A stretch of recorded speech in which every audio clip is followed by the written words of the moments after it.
I have this unflinching hope that the future will be better and brighter, and I know students are who will accomplish that.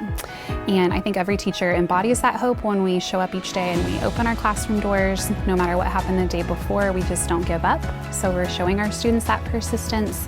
That example was set for me by my parents. My dad started teaching and coaching in the late 60s, and then my mom about 10 years after.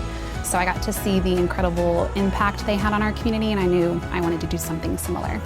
What works for us in our room are high expectations and engagement. So students know when they walk in the classroom that they're going to work hard, they're going to be kind. They crave, I think, that consistency in the adult in the room, and so they know that that's going to be a space where they're going to be held to a high standard, and they always rise to that. And then they also know that when they come in here, we're going to move, we're going to create, we're going to investigate, we're going to explore. So they are engaged with the topics that we explore, and they look forward to doing things that are hands-on. I believe that students should enjoy coming to school, so creating experiences for them where they're able to be an active part of their learning, those are the core memories that students remember from their school years. And so whether it's doing like an escape room breakout, which they love to do, or they're solving codes and unlocking things as a way to review, they don't even know they're learning, and I think that's the best part. Those are the best moments when they're enjoying it and don't realize that they're applying the content that we've learned.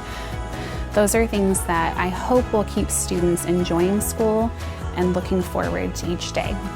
But obviously the best part about teaching is the connections that you make with students.